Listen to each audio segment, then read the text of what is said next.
Recording. Uh, Good evening, or whatever time it is, whenever y'all are viewing this video. We're going to talk about some issues that we feel are pretty important that we face as a generation. My name's Alejandro Sierra. I'm Samia. I'm Harper. I'm Tati. And my name is Jordan. Yeah, dope. So we're just going to get straight into it. Primarily, we're going to talk a little bit about social media usage and kind of how it affects our generation. And then near the end, we're going to talk a little bit about also how some of us feel that high school really doesn't do that good of a job at preparing high schoolers to be adults later in their life. So I want to talk about social media first. And I got to start with a little bit of history about social media. So really, it's not coming into play mainly until the early 2000s. And cell phones and smartphones weren't really available until the early 2000s, especially smartphones. So on my infographic there, I've got some of the basic features of a smartphone. It's got internet access, cameras, audio and video, and usually easy internet access, which is really important because as this smartphone technology developed, it became more widely available for everyone, and a lot of smartphones were adapting social media to them, which turned out to be a problem, as we'll discuss later. But when smartphones became more widely available, it kind of got passed down to kids from adults as adults. Older phones were being phased out. A lot of adults were just giving them away to their kids. So a lot of young people ended up getting smartphones and using social media as a consequence of that. And I think that's one of the worst things that's happened to our newer generations, because it's really only affecting those people who are kind of now getting into their mid 20s at the very, very oldest. So we know there's a lot of studies that show the correlation between social media usage and poor mental health. One such study that was done for me was a study by a graduate researcher in Ireland named Sean Hughes. He did a study in 2017 to show the correlation between social media usage. And it showed because younger people were more familiar with technology, they were more likely to use it. And it's kind of unfortunate because really, the more social media you use, a lot of studies have found. I had another study done by some graduate researchers in America and another American study by a single graduate researcher. Most studies you'll find show that the more social media you use, the worse off you are. And I think that that's just a travesty, especially nowadays when a lot of people our age are just using social media, and the problem just gets worse and worse and worse. And I know that Jordan's topic was very similar. So, like Jordan, did you have anything that you wanted to add to what I was saying on top of that? Um, Honestly, you hit it right on the nail. With all the information that you had, I would like to add on that, like nowadays, and this might just be something that you said, and I'm just rewording it, but nowadays, social media is kind of like grabbed a lot of people's attention, and it's kind of like warping how they think, you know. Um, and it's bad necessarily because if it warps how they think, then it warps how they act next, and then it just changes the whole like personality or character of someone. So it's the little things that get changed from social media, but those little things can have such a big impact, and it's just like it's kind of concerning, honestly, you know. Hmm.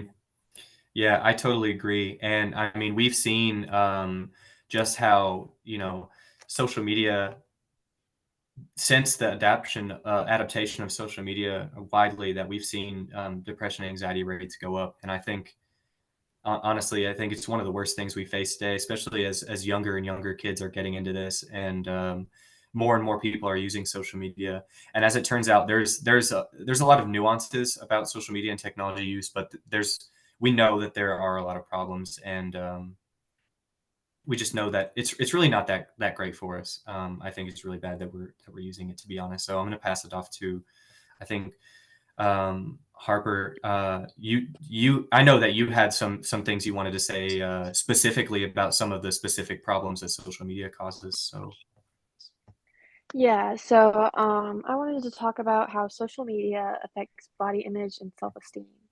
So, social media has become an essential and everyday use for our daily lives. Millions of people across the globe rely on platforms such as Facebook, Twitter, Instagram, Snapchat to stay connected and updated. It really has transformed how we communicate, connect with others, and even share information. While it obviously has its more obvious benefits, like bringing loved ones together and making information accessible to the public, it also has many flaws, and I wanted to talk about the issues social media plays in a role with our body image and self-esteem. The media's presentation of the ideal body image has greatly increased body dysfunction among teenagers and young adults, which in turn has led to issues such as self-esteem issues and dysmorphia. This can be especially detrimental to the mental health of young people who are still forming their self-image. Studies even demonstrate that exposure to the idealized photos on social media platforms lead to the internalization of unattainable beauty standards and problems with low self-esteem. The constant bombardment of flawless images leads to individuals to perceive their bodies through an unattainable state, fostering discontent and negatively impacting their self-esteem. One must acknowledge the emotional toll that this distorted body images on social media can take on individuals and their mental health. In regards to comparison culture, feelings of inadequacy and inferiority are heightened when individuals constantly compare themselves to the seemingly perfect lives portrayed on social media. The personal stories of individuals falling victim to a comparison trap accentuate the urgency of addressing this issue, including myself. It becomes evident that curated perfect images presented on social media creates unrealistic beauty standards. Studies even consistently demonstrate a correlation between heavy social media use and increased body dysfunction, low self-esteem, urging this question to the sustainability of such a trend. It is crucial to acknowledge concerns about freedom and expression and the positive aspects of using and participating in social media. However, these must be outweighed against the undeniable harm caused by the unrealistic beauty standards. It is a highly necessary responsibility upon individuals, social media platforms, and society as a whole to collectively take action by fostering a culture of authenticity, promoting diversity, the representations of beauty, and implementing responsible content moderation. We can create a more uplifting and welcoming online community while lessening the negative impacts of social media on one's perception of one's physique and self. Yeah, and So, yeah. honestly, what you just said is, 100% right on the mark. I know so many people, including myself, that has dealt with like that problem. Um, Yeah. and on social media, it's like everyone posts like the good chunk, it's Yeah, kind of you rare to never see go. the you Yeah, never see the yes. it's ugly kind of rare parts to of it. go to see the people that actually like post like the good and the bad. And Yeah, the like I real said, self. I've fallen victim of it. Like I've been insecure about my hair before, about like my my body before I started working out and all that stuff.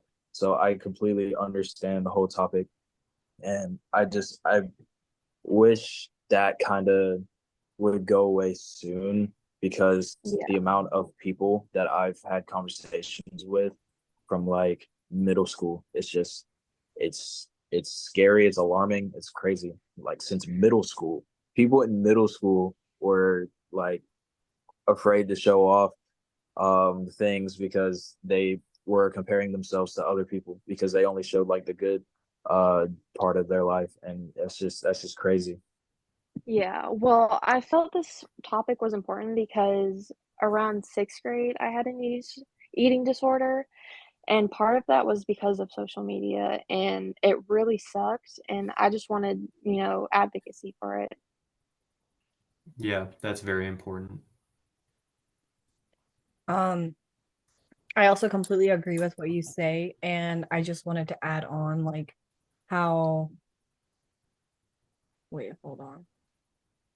I just wanted to add on like how Photoshop and like AI has been like just thinking about it, like how people look one way and then can completely like change how they look on like social media and like Yeah. others like perceive them and stuff like that. Like especially with AI, like Snapchat started Yeah. something like Yeah, you can really some catfish AI people. avatar and like you can make yourself look like you're in like the jungle or something or like you're a jungle animal and like the professional portraits that like people have been like posting like you can Yeah, I've your seen those. professional photos you don't have to get them professionally done when you AI can do them. Yeah. So that's one thing. And like just in general, I feel like TikTok, like how much people post on there with what they post about They like, really romanticize the good part of their life. yeah,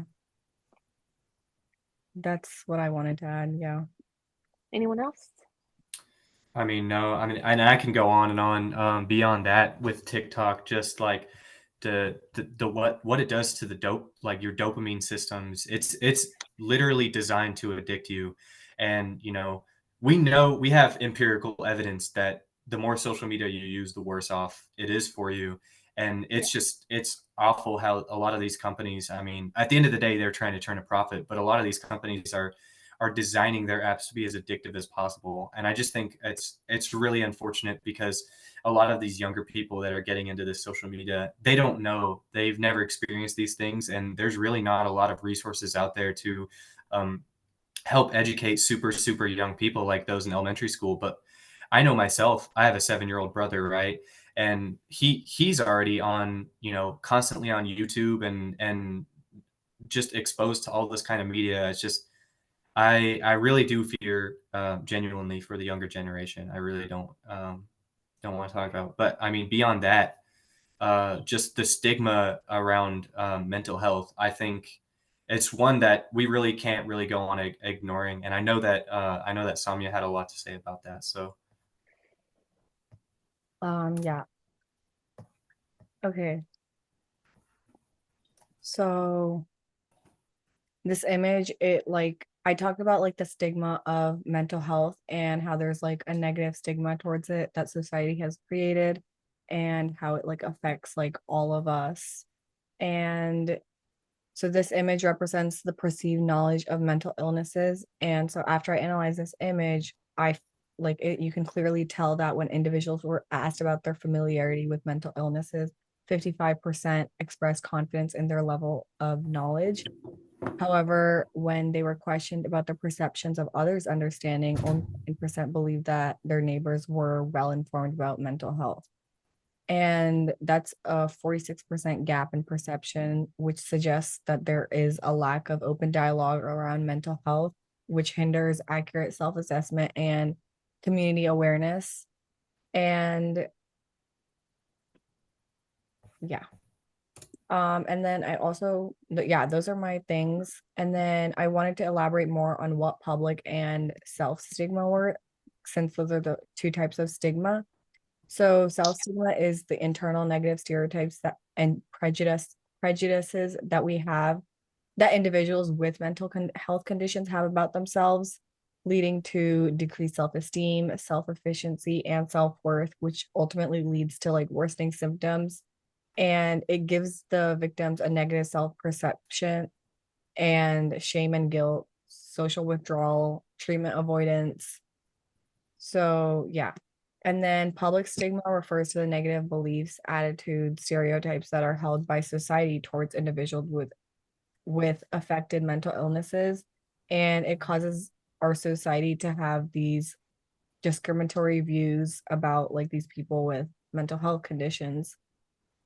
Um, yeah, through like exclusion and labeling, like throwing names at them and stuff like that. And I also wanted to talk about TikTok specifically.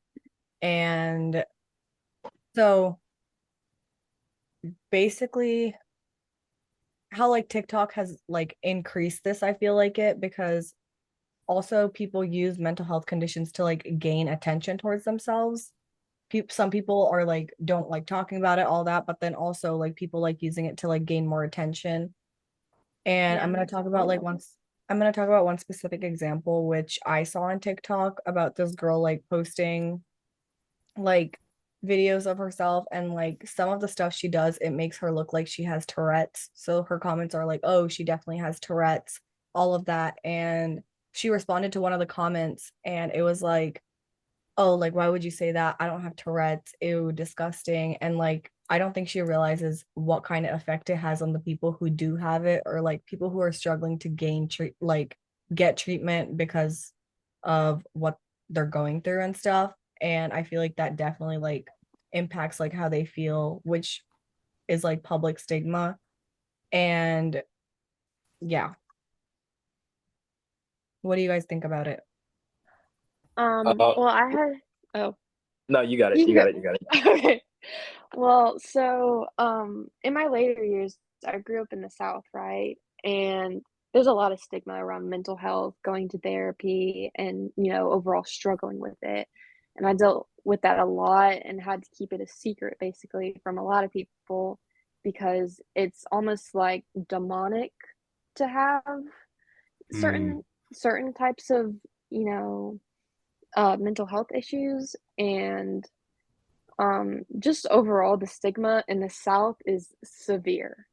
And Yeah, I completely agree with what you're saying because in like high school, I was like going through a lot at like one point, and I got like therapy, and it's like, I don't know what it was about me, but I did not tell any one of my friends, no matter like how close I was with them. I didn't tell yeah, anybody who didn't know, because like it makes you feel like you feel like that they're gonna judge you, or like something's wrong with your like you, like yeah, mentally and stuff like that. And like obviously like no one wants to be judged that way and like seen that way. yeah. Anyone else? I just like to say that I know that at like the what you were saying at the beginning, I completely agree. Um, like when I was going through stuff in middle and high school, I I won't necessarily say that it was me growing up in the South, because I was, born and raised here, but I think it was But a me, place with like, stigma. yeah, like I was scared to say it because I didn't know how people would react. And then when I would say like what I'm going through or a specific event that I'm like going through to people that I thought were, that I trusted, they would turn it around and like, they'd be like, well, what you're going through is nothing compared to what I'm going through, or like Yeah, mm, they try would try and downplay try it. and walk a mile in my shoes or whatever. And it's just like, okay, well now I know not to say anything, because if I Yeah, do say something, now I'm just gonna like get, you know, in a war about it, and that's not really what I want to do. And when I went to therapy, it was weird, man. Like it was cool. I told people that I went to therapy because yeah, I guess the spot that I was in and the era that we grew up in, specifically, it was normal. Like I know so many people that went to therapy. That's like that I was friends with in high school. Um, yeah. but it was so weird, like a random person and you're in a Knowing room all your with them. secrets. Exactly. And it's just like how Yeah, how are you supposed to like help? So yeah. it's just Adding on to what you said, I also find it like a little bit crazy how like some people like sometimes like if you say something like crazy or like don't like very stupid or something, you're oftentimes like, oh, like I can't believe I said that, I need therapy, you know? Like Or the sorry, or the joke they kind of about just make it seem like it's only for like people who are like who say crazy stuff, or like who are crazy. or like, when people have like an inconvenient event happen and they're like, "Oh my God, I'm gonna kill myself." I Yeah. really hate that as someone who struggled with suicidal thoughts and had people who also struggled with that. It was yeah. really hurtful. Yeah, I was about to say the same thing. I've Yeah. like I've dealt with, you know, that with myself and like other people losing people, and I've seen people that have been close to me lose people because of that, and it's Yeah. just like For them to I've got downplay. yeah, I've gotten into a mindset where like if I am helping someone, right? If I'm talking to them, um like I try to say that there's a lot more that like it would create if you were to go through with this, you know? Like I always say that there's a train that'll start if you do go through with this, that like it will just be endless, you know? And so Yeah, like I try and stay away from that because I've dealt with like everything about it. So I just yeah, I agree with that. understandable. Yeah. I don't know about you guys, but like when I was like going through it too, I like told my parents about it. And like when I felt like I had like anxiety and stuff like that, and I kind of self-diagnosed myself, but I was like, I can't say anything unless like I have like I actually have it. So like when I told my parents when I was like younger, they were like, okay, you probably don't have it. Like everyone has stuff going on and stuff. Like it's probably just stress. Like it'll go away. Like just make sure you're eating and sleeping. Yeah. Stuff like that. Yeah. Okay, does anybody want to add anything else? I mean, honestly, no.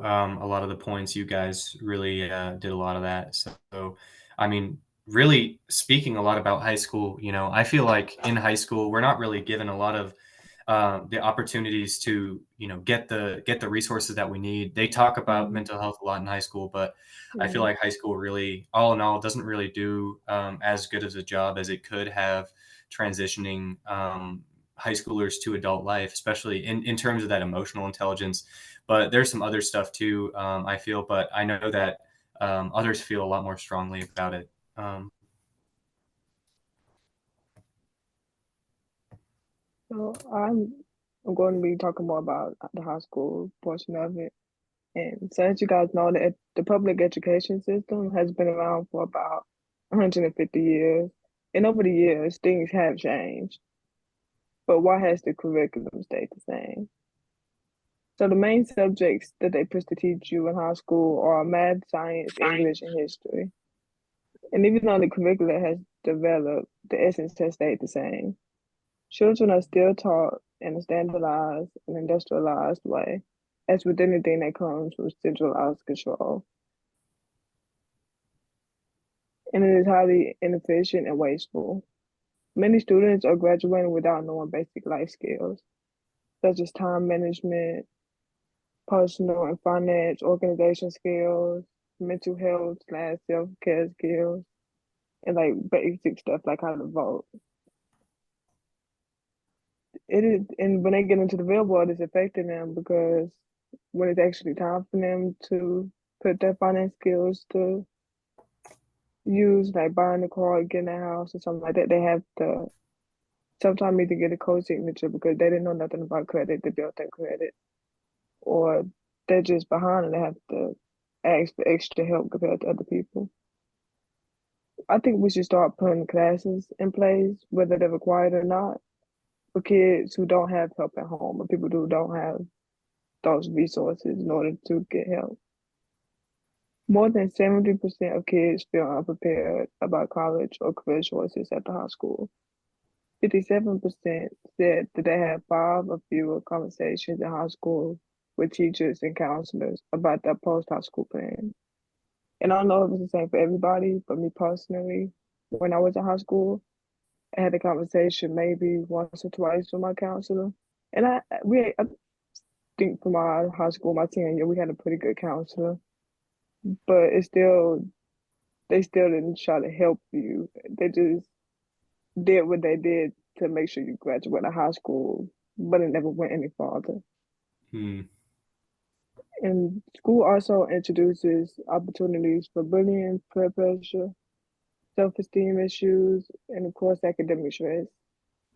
When I was in high school, personally, I used to get bullied, and I had a lot of anxiety when I was in high school, and eventually I was depressed because of other life things that was going on also. But I also took therapy when I was in high school. I don't feel like it helped, but I don't think I had the right a good therapist either. But sometimes therapy doesn't help for everybody. Yeah. About 20% of students experience bullying in high school. Suicide is the third leading cause among deaths in high school aged youth. The effects of bullying in high school could follow a child into adulthood. Victims of bullying might avoid school, develop anxiety, and experience low self-esteem, self-isolation, and suicidal thoughts or actions. Bullying could also lead to physical violence and homicide.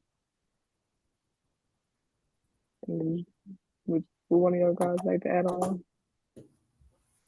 I mean, yeah, I really do agree that high school kind of does, not so great of a job preparing a lot of, a lot of high school is just preparing to go into college, but a lot of people overlook that people going into the workforce, I mean, they need to know how to do things like how to apply for a job, how to write, how to make their resume, and how to do taxes and things like that. And just a lot of general life skills that a lot of parents overlook teaching their kids. So, I mean, I fully agree that that things like that should be implemented into high school courses. So, yeah. Um, I just want to add, I was bullied in elementary school and high school, so I do feel for the people who have also been bullied, and it does follow you into your adulthood. And I just wish, things like bullying didn't exist anymore. And yeah, And they do. I think that they do talk about bullying a little bit in high school, but like when they always talk about it, they they never always do like you to put anything like about it. posters up on the school, like stuff like that. And like every Yeah, time you realize, like people bully people in the hallways in front of everybody sometimes. And instead of the teachers actually doing something about it, they just sometimes either pull the bullies out and like just tell them to stop, or they try to be nosy about it just to see what's kind of going on. But in the end, they never actually do punishment or nothing like that or do anything about it, honestly. Yeah. So honestly, no, a lot of hard topics we've been talking about tonight. Really appreciate everybody saying what they wanted to say. I know that these are particularly with the mental health. Our generation has been called the most mentally unwell generation, and I think there's a lot of things we could do hmm to combat that. So thank everyone for talking and speaking up about your topics that feel important to you. And I think we had a great conversation here. And to everyone watching, thank you for watching, of course. I hope you all have a wonderful Christmas break, or just enjoy the rest of your day, or whatever you're doing at the time you watch this. So um, thank you, everybody. bye.